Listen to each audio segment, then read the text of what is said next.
तो उन्होंने कहा कि राजा था, राजा के पास में एक हाथी था और हाथी बहुत ताकतवर था और राजा के हर युद्ध में वो अग्रणी रहा करता था।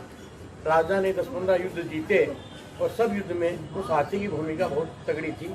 जैसे ही युद्ध के नगाड़े बजते थे, हाथी में उत्साह हो जाता था और हाथी जो दुश्मन की सेना को संहार करते हुए राजा को 10-15 युद्ध जितवाए।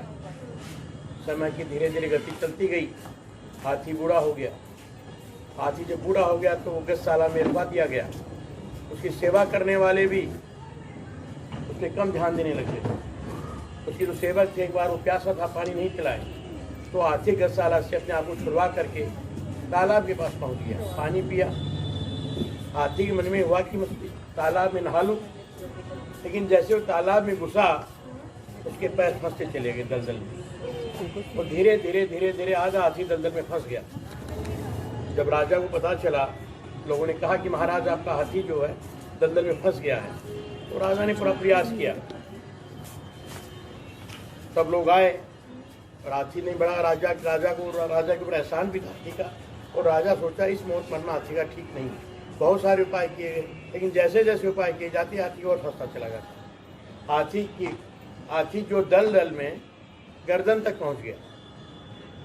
राजा का जो मंत्री था, प्रधानमंत्री, उसने कहा महाराज मेरे दिमाग में एक योजना आई है। क्या?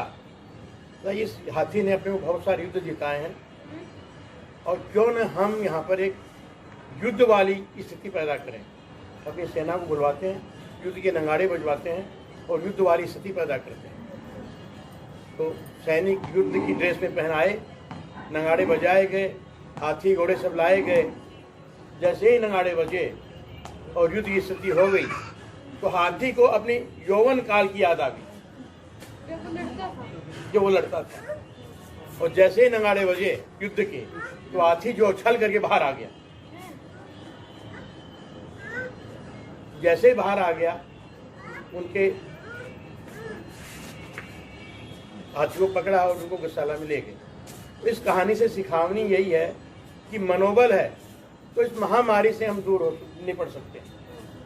पहले से ही हम अपने मन को डाल देंगे तो ये महामारी हमको निगल लेगी। तो जीवन में भी, जीवन के लिए भी ये कहानी है। जब तक हम अपने मनोबल को बनाए नहीं रख सकते तब तक हम जो है कुछ कर नहीं सकते। हमारे पास संसाधन सेकेंडरी है, नंबर 1 पर मनोबल आता है। जैसे जैसे हमारा मनोबल बढ़ता जाएगा हम दुनिया की हर चीज़ को पा सकते हैं। चाहे भगवान को पाना हो, चाहे समृद्धि को पाना हो, चाहे दुनिया किसी चीज़ को पाना हो, मनोबल को बनाए रखना पड़ेगा। जिसका मनोबल नहीं है वो कुछ कर नहीं सकता।